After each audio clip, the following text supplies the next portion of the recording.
Welcome to Tabletop Battle Adventures, DDay, 1100 hours, Turn 22, Introduction. We're looking at Carentan. It's held by the 6th Fallschirmjäger platoon.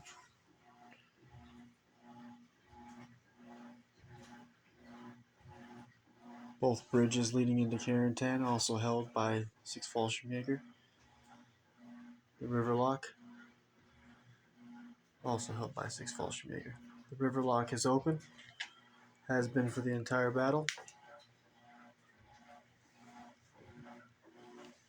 and is flooding these green fields.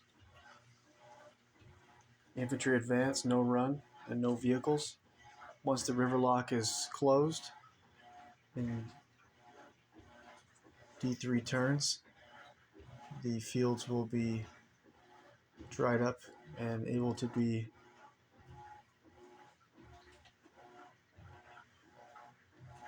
moved on normally.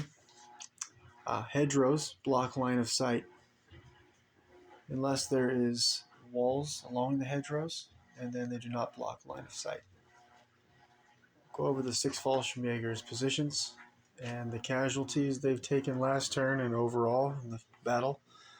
Start out with 6 Fallschirmjäger's commander, Major Vonderheit. He is positioned in the tower, 2nd floor.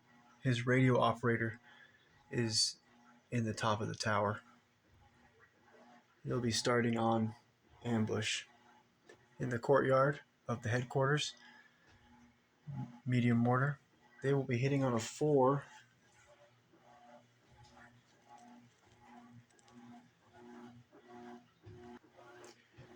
And they are targeting the M5 3-inch AT gun.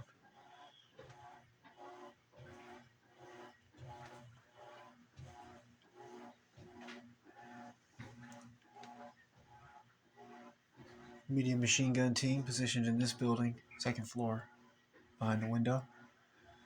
This will be all 6 Fallschirmjäger until I mention otherwise.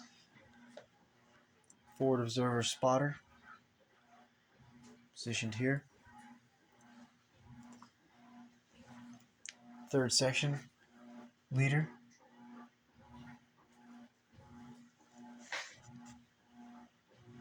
In the attic of this building, center screen. 3rd section LMG team. Other side of Carentan, positioned in this building. 3rd section LMG team in the window. Panzer Shrek team, positioned where they can fire on any U.S. armor coming across the bridges. 3rd section assistant leader.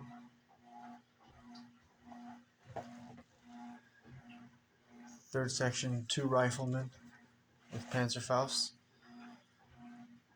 This bridge here has taken 14 damage.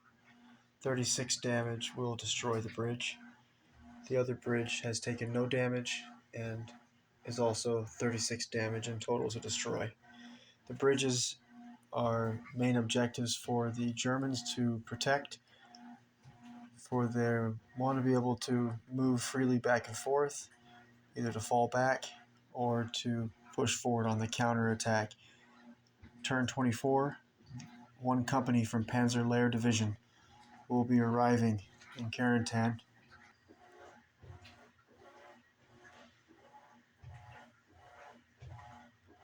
So the 506 definitely want to knock out those bridges, at least one of them, before the armor counterattacks and runs them over.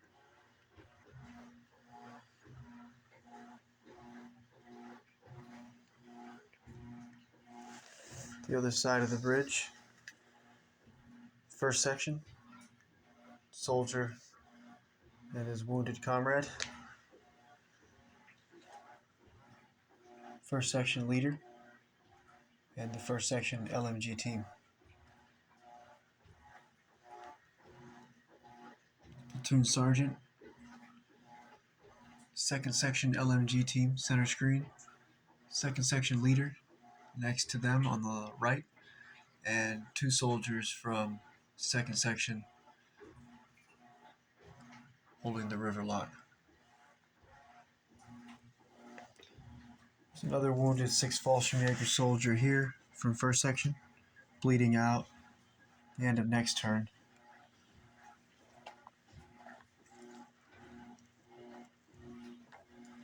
And here is 6th Fallschirmjäger's platoon leader, First Lieutenant Reese, with his messenger and attack dog. There's the medic.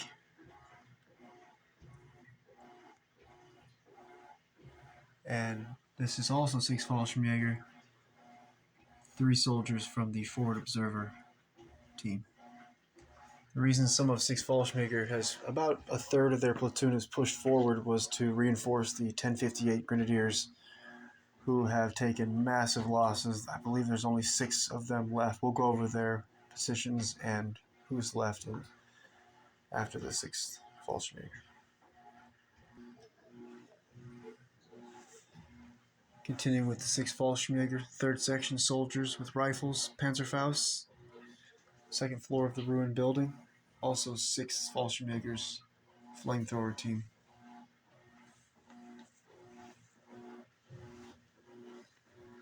And that's it for the 6th Fallschirmjäger. They have taken, last turn, they took 2 KIA and overall 9 KIA. And they have one, I wrote down 1 wounded soldier, but actually there was the 2 that I showed. Let's move on to the 100th Panzer platoon. First Lieutenant Eulander in his Puma is advancing and firing on the left flank survivors of the 506th, who are retreating as fast as possible. They don't have anything left to take on. I mean, they could storm, they could assault maybe, but probably get wiped out. Trying to get on the other side of this hedgerow, since this is not a tracked vehicle, that the Puma won't be able to run right through the hedgerow like a tank could. The other 100th Panzer vehicle knocked out earlier in the fight here, Sergeant Gerald's half-track, and the other 100th Panzer half-track still in the fight. All the crew's been killed except for the driver, Sergeant Ronald.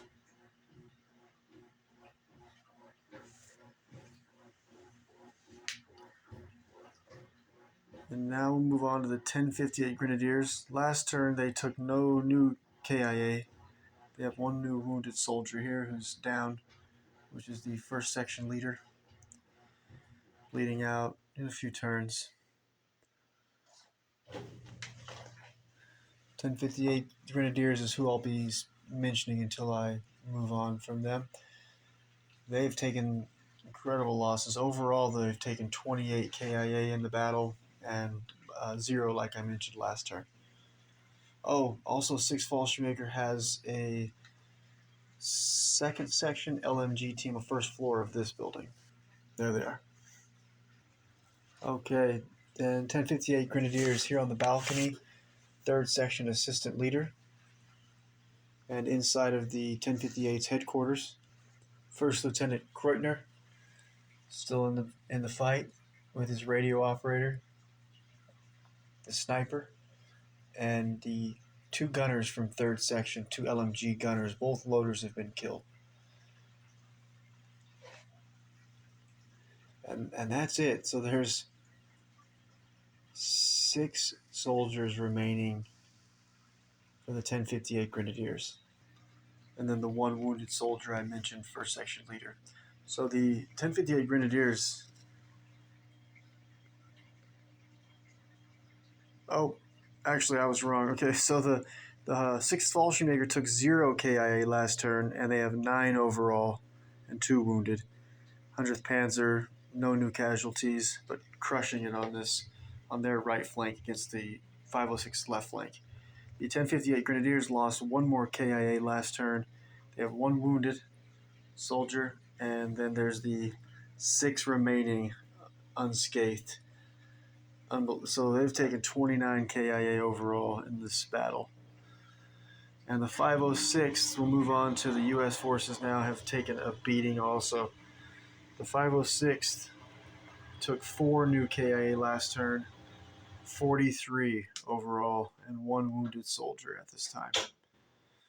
The 506 left flank still being led by the platoon leader, First Lieutenant Corey.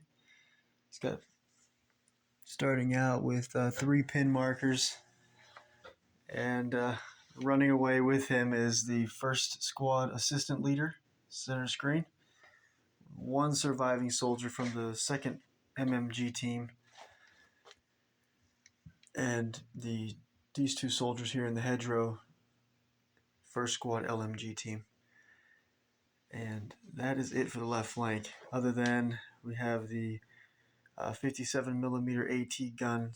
The crew member, the 1 surviving crew member, is on the run here. And that's it for the left flank. Big trouble. Back here, we have the medium mortar. They're moving over slowly through the flooded field, trying to get line of sight on the headquarters so they can put some fire on the windows. We'll move up here in the center. We have the 2nd squad soldier, BAR soldier. He was assaulting forward, but started running away. There's not enough strength here in the middle to break the Germans, so we're going to have to wait for the U.S. armor reinforcements that are going to be arriving turn 24 here at these 2 roads after they've taken the beaches. Also in the center, the only other soldier still in the fight is these 2 soldiers from 2nd Squad LMG team. And they're starting with some pin markers and under fire from the headquarters building of the 1058 Grenadiers. Over here on the right rear flank, we have the light mortar. They're also working on getting line of sight. And the M5 3-inch AT gun, who's taking mortar fire from the 6 Fallschirmjäger medium mortar in the courtyard of the church complex. 506 Commander Colonel Sink was killed in an artillery strike. He's lying dead in the hedgerow. His radio operator is still in the fight. 3rd Squad Assistant Leader Sergeant Brandon's in the fight. He's working on reviving the 2nd bazooka gunner, who's wounded.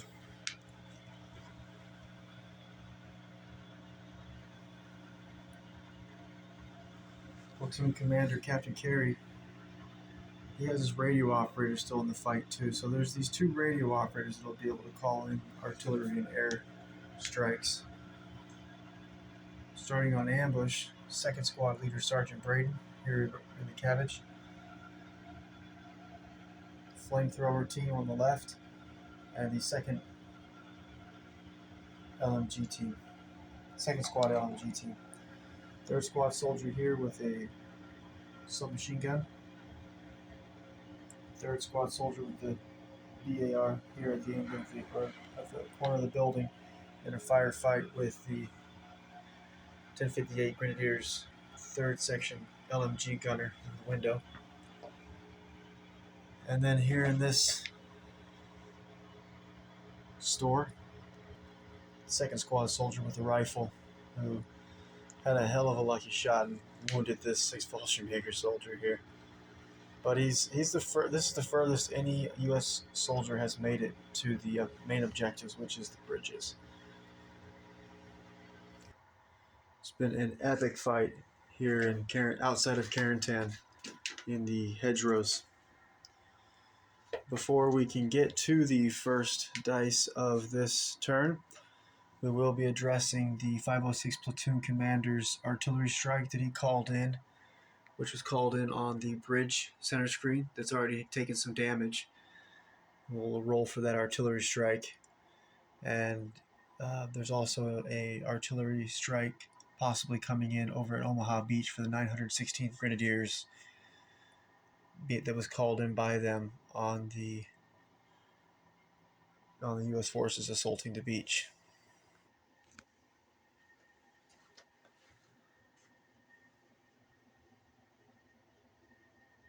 The battlefield is a 12 by 5. Anyone's curious. Let's go over and take a look at Omaha Beach, where the 916th Grenadiers, 1st and 2nd Platoon, are crumbled, broken. There are no German defenders on this entire right flank until we get over here to about center.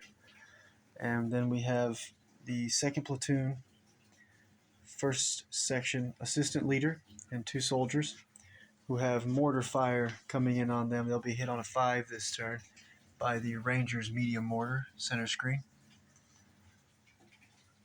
We have 2nd Platoon commander, 1st Lieutenant, radio operator, and messenger.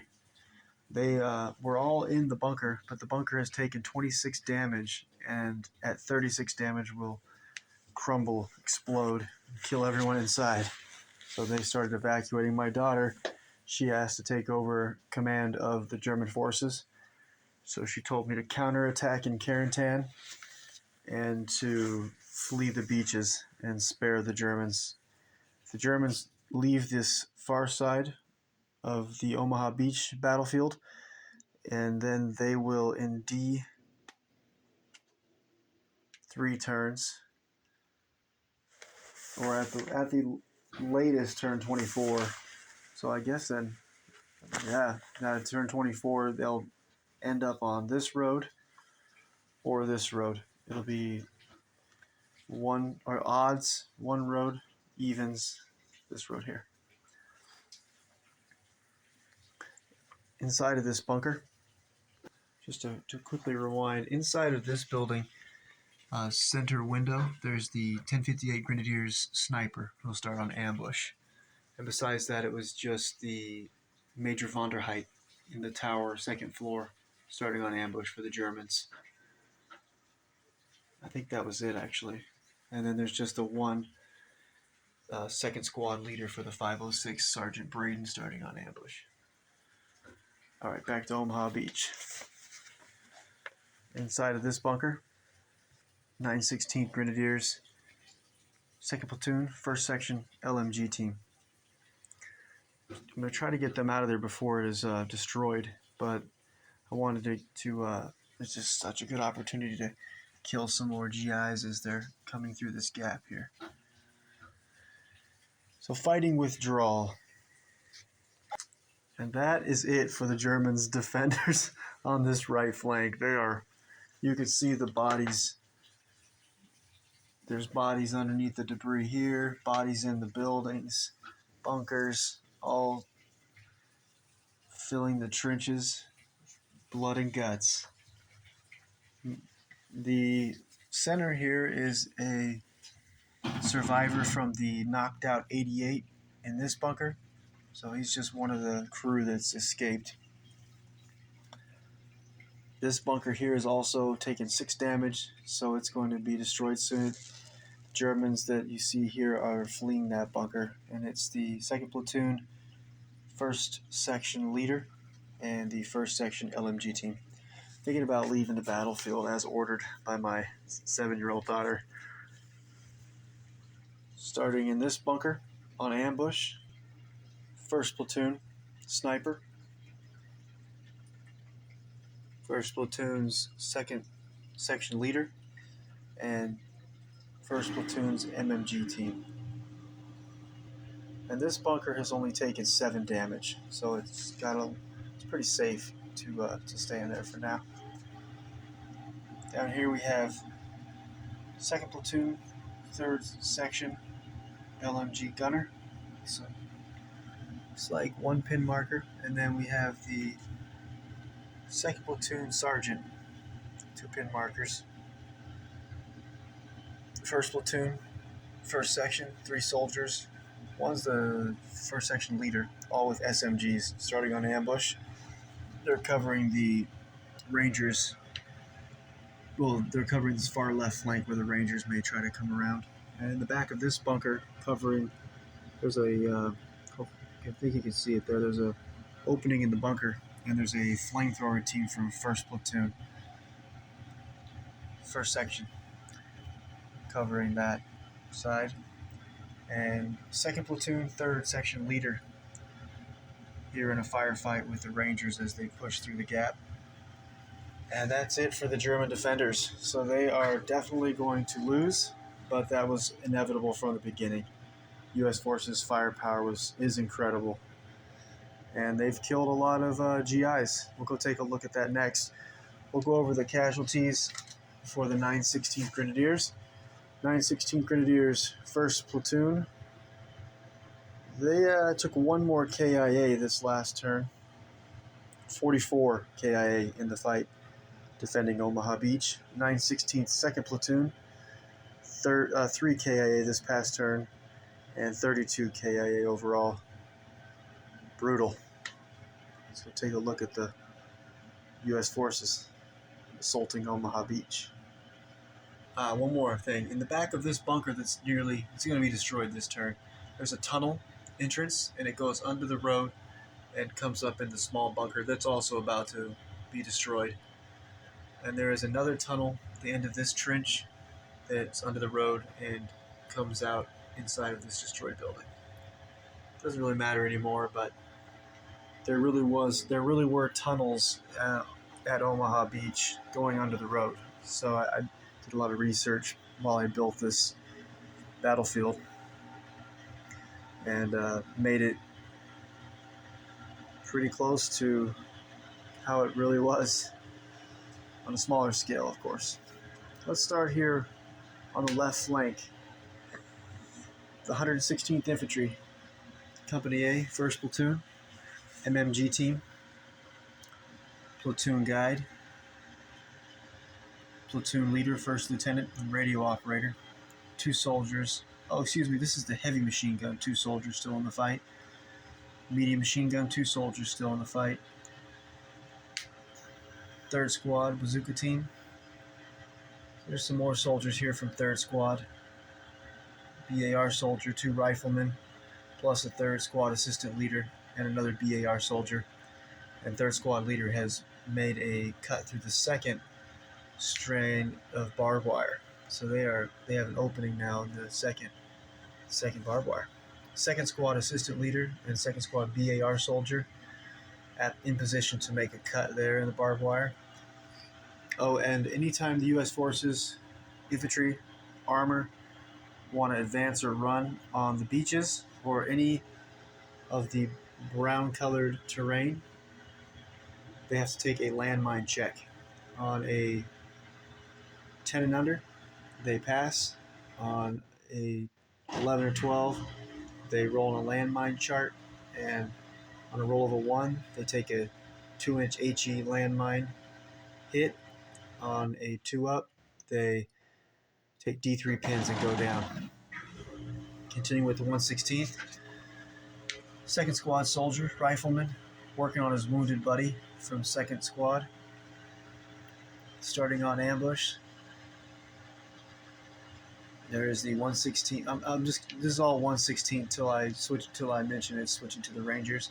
Sniper starting on ambush. We allow the snipers to start on ambush.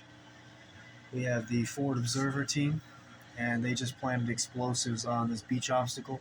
When they advance away from the beach obstacle, they detonate the explosives. 1st Squad BAR soldier in position to plant explosives. Flamethrower team in position to plant explosives. Platoon sergeant, radio operator, and platoon sergeant's messenger also getting ready to plant explosives, working on making a path. Once you see a single obstacle like this, that means they've already destroyed the obstacle.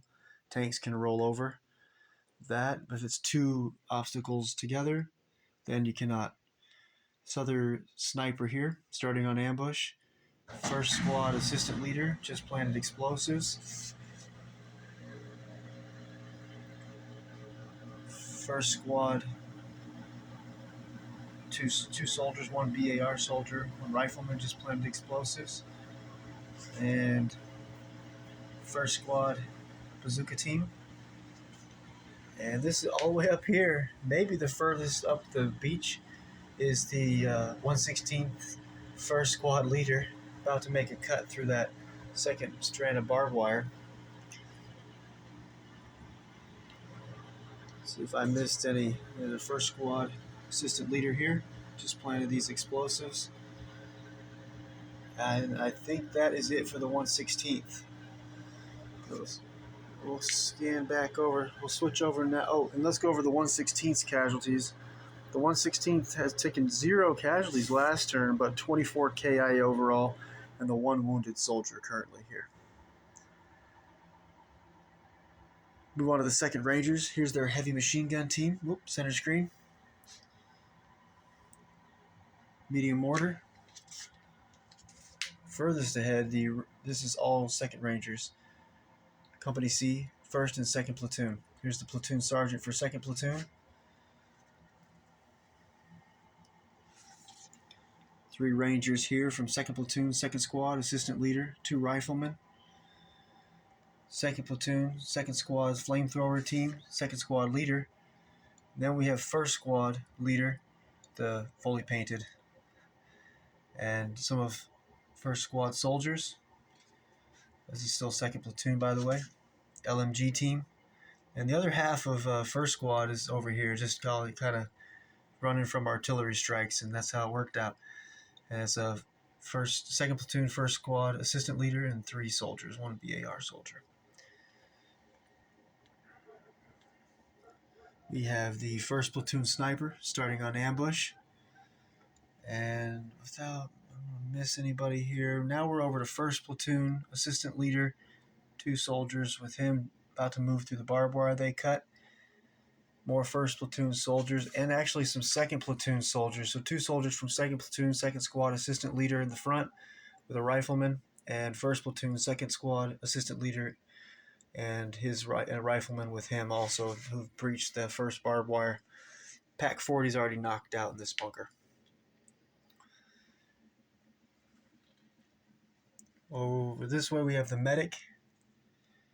We have the 1st platoon sergeant, 1st platoon commander, 1st lieutenant and radio operator, 1st platoon 2nd squad leader with 1 rifleman.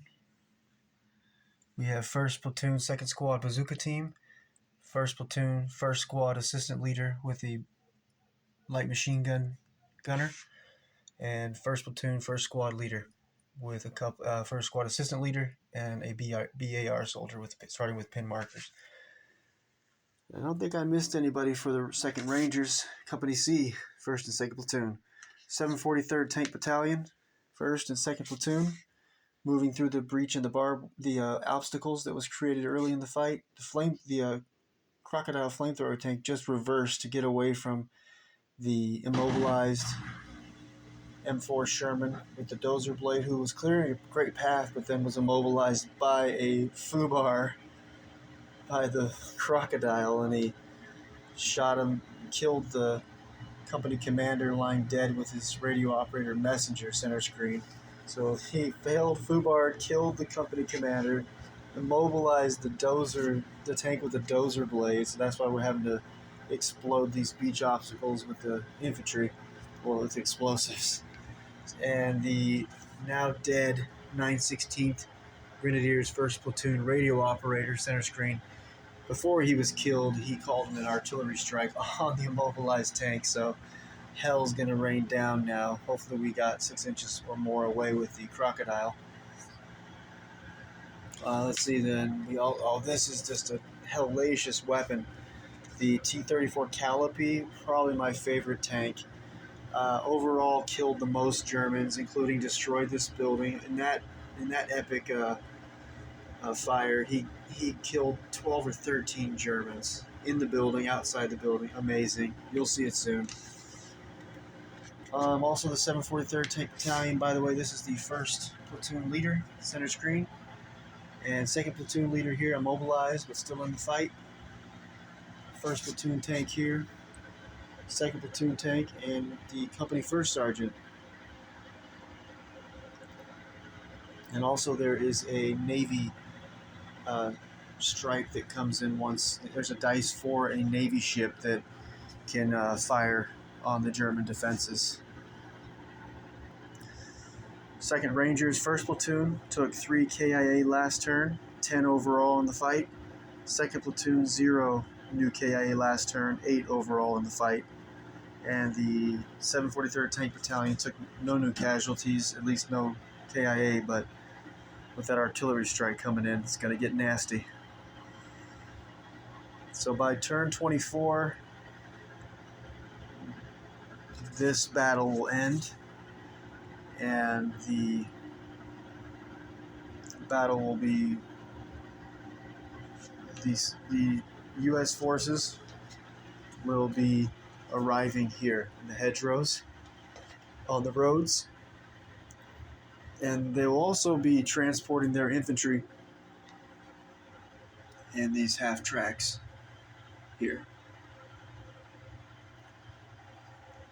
And at the same time, as I already showed, the Panzer Lehr Division, this one company here, will be arriving in Carentan. We'll be having an epic battle on this large table. And I have to call this battle, I can't finish it out like I wanted to completely because I've got to move this battlefield in order to stack my firewood for the winter here. Gotta move this table here and move the bed, get my firewood moved in. But it's been a heck of a great battle. A couple more turns, 2 or 3 turns before I have to end this. But we'll get everything moved over. The Germans will be fleeing. The survivors of the 916th Grenadiers will be fleeing the beach, and they'll be fleeing with the U.S. armor on their tails. And we'll see what happens if the Germans can sandwich the survivors of the 506th in between them and wipe them out before the U.S. armor and the German armor collide in an epic battle here outside of Carentan.